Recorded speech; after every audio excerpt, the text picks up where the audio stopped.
Bonsoir à tous, je suis ravi de vous retrouver aujourd'hui pour une nouvelle vidéo, encore une fois et à la demande générale, à mi-chemin entre le développement personnel et le développement spirituel. On va parler aujourd'hui du pouvoir de l'intention, pourquoi, comment, à quoi ça sert et puis surtout dans quel contexte cela s'inscrit-il. Allez, installez-vous confortablement et puis on en parle comme d'habitude de manière très décontractée. Pour illustrer ce sujet très intéressant autour du pouvoir de l'intention, j'aimerais déjà vous parler de l'Ochu, qu'on retrouve beaucoup dans notre culture ici en Corse, mais aussi dans le bassin méditerranéen, comme en Sicile, en Turquie, en Grèce. C'est très répandu et ça va illustrer parfaitement mes propos. L'Ochu, c'est donc l'œil, le mauvais œil qui est dirigé vers une personne de manière consciente ou inconsciente. Comment ça marche? Simplement le fait d'avoir de la colère, de la rancœur, de la méchanceté envers une personne quand c'est conscient, ou simplement avoir de la jalousie ou envier une personne de manière inconsciente, on va envoyer des mauvaises ondes, des mauvaises vibrations à une personne et ça illustre parfaitement, je trouve, le sujet du pouvoir de l'intention. Et je vais d'ailleurs ajouter une petite parenthèse qui, selon moi, est importante. Cette vidéo, si vous la regardez, assurez-vous que vous la regardez en étant parfaitement aligné dans votre cœur. Faites en sorte que ça vous parle ici.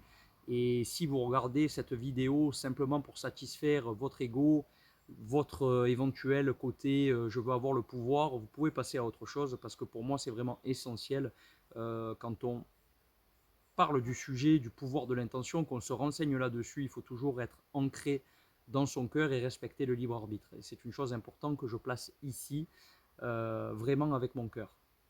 Donc le pouvoir de l'intention, c'est cette capacité à émettre des choses en y pensant très fort à l'intérieur de soi pour le faire matérialiser à l'extérieur dans notre monde physique. On a déjà parlé de manière très brève et je pourrais pas, enfin, je ferai peut-être des sujets plus tard là-dessus sur les notions d'espace-temps, sur les notions de résonance, sur la loi d'attraction, sur tout ce qui est le fait de faire matérialiser à partir de ses propres pensées les choses qu'on a envie de voir apparaître. Un peu comme certains peuvent utiliser la prière, peuvent utiliser la méditation. On va chercher, si vous voulez, à vraiment créer un impact depuis la pensée pour faire matérialiser vers l'extérieur.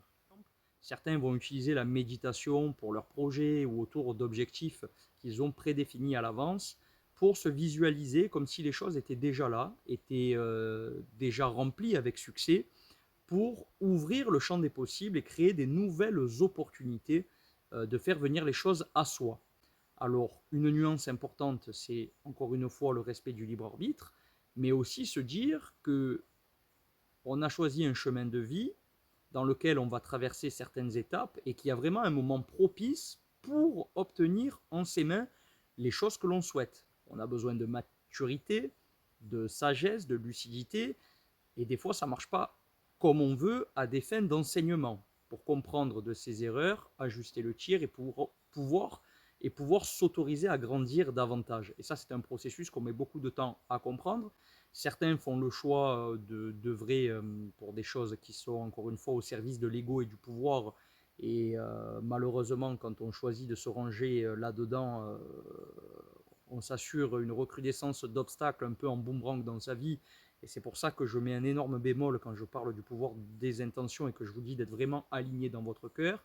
Parce qu'on n'est pas là avec un petit sujet où on peut se permettre de faire des expérimentations sans aucune limite. Il faut être très prudent, il faut faire très attention quand on définit des intentions et de quelle manière on veut les faire se matérialiser dans notre société.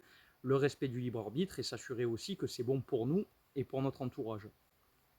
Donc à partir de là, je vous parle de tout ça parce que dans la chronologie du développement personnel, quand on a introspecté, qu'on commence à grandir, à avancer, à mieux comprendre comment ça fonctionne un peu en dehors de la matière, d'un point de vue plus métaphysique, comprenez que nous sommes des êtres constitués avec énormément d'eau dans le corps. Nous avons au niveau cellulaire des sortes de vibrations autour de nos centres d'énergie, un peu comme si on avait à l'intérieur de nous la possibilité d'atomes peut-être ou d'ions positifs qui tourneraient très vite quand tout va bien, quand on se sent bien, donc qui font diffuser cette positivité autour de nous, mais au contraire, quand on se sent mal, qu'on mange mal, qu'on dort mal, qu'on boit de l'alcool, on va avoir ces mêmes ions qui étaient positifs qui vont se ralentir jusqu'à être très très très lents et drainer des engrenages plutôt négatifs et qui vont nous tirer vers le bas, qui vont réduire notre énergie vitale, toujours pour se positionner au niveau des centres d'énergie. Et de ce fait, il faut savoir qu'entretenir notre énergie vitale va nous permettre aussi de dégager autour de nous, comme lorsqu'on joue d'un instrument de musique, vous allez jouer de la guitare dans une pièce, toutes les vibrations sonores vont s'expandre dans la pièce, vous ne les voyez pas, mais vous les entendez, elles sont là. Et c'est un peu de la même manière qu'on peut visualiser des choses et presque les faire apparaître sur un laps de temps. On parle souvent de synchronicité, vous rêvez d'avoir telle voiture de telle couleur et vous voulez l'obtenir dans les mois prochains. Et des fois, on se rend compte que le véhicule, on l'avait imaginé vraiment comme ça, de telle couleur, et ça finit par se matérialiser. Alors pour l'exemple d'une voiture, pour pouvoir acheter le véhicule de ses rêves, on doit être dans des bonnes circonstances financières, il faut trouver les bonnes opportunités, mais ça dépend aussi du vendeur en face. Et pour ça, vous avez besoin que la synchronicité soit parfaitement alignée et ça se cultive de l'intérieur et plus loin aussi au sens large de la vie. Donc voilà ce que c'est le pouvoir des intentions. Si je dois vous dire pourquoi l'utiliser, c'est que je trouve vraiment dommage de laisser, de vivre un peu au petit bonheur la chance et de se laisser porter au fur et à mesure des opportunités qu'on ne maîtrise pas. C'est un choix de vie qui est acceptable et on peut vivre heureux comme ça. Mais je pense qu'on doit définir des vrais objectifs pour remplir sa mission et œuvrer là où on a envie d'œuvrer. C'est important. Et comment le faire? Il faut simplement s'entraîner. La méditation est un excellent exercice pour commencer déjà à calmer le rythme du mental, pour revenir se centrer dans son cœur, apprendre à contempler à l'intérieur, à introspecter pour pouvoir commencer à faire jaillir de la visualisation, des choses qu'on a envie de voir apparaître. Et plus vous allez le travailler selon la méthodologie de votre choix, plus vous allez voir des circonstances heureuses apparaître sous forme de synchronicité. Et ça marche pour des choses que vous n'imaginez même pas en fait. Vous pouvez vous amuser à essayer quand vous êtes, je ne sais pas, par exemple dans une grande ville, vous savez que vous allez croiser certaines personnes, mais vous n'avez pas envie de les voir. Un peu comme dans Harry Potter, imaginez-vous que vous avez la cape d'invisibilité, que vous la mettez sur vous. Même si c'est dans votre imaginaire, j'ai ma cape, personne ne peut me voir. Donc je vais pouvoir traverser les grands axes sans me faire remarquer parce que j'ai envie d'être tranquille aujourd'hui. C'est un exemple. Demain, vous avez envie d'éviter la police sur la route pour X ou Y raison. Vous n'avez pas envie de payer le rodateur. Vous avez envie de trouver une place de parking.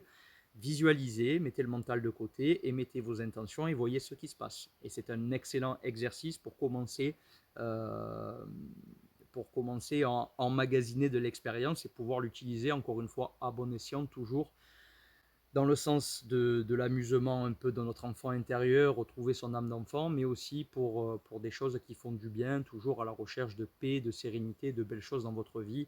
Ne vous amusez pas à utiliser ça pour faire de la magie noire ou de la magie rouge ou pour mettre l'autre ou à quelqu'un, puisque ça vous sera préjudiciable dans le temps. Voilà, je vous laisse revenir vers moi si vous avez des échanges d'expérience, si vous avez envie de discuter de certaines choses. Je vous l'ai fait très décontracté aujourd'hui. Je reste évidemment à votre disposition pour en discuter, pour étoffer le sujet, pourquoi pas avec d'autres vidéos. Pense à me laisser un commentaire, à liker, à partager, à t'abonner à mes chaînes. Et je te retrouve très vite sur ma chaîne pour des prochains sujets, des prochaines vidéos. Prenez bien soin de vous, je vous embrasse et je vous dis à très vite.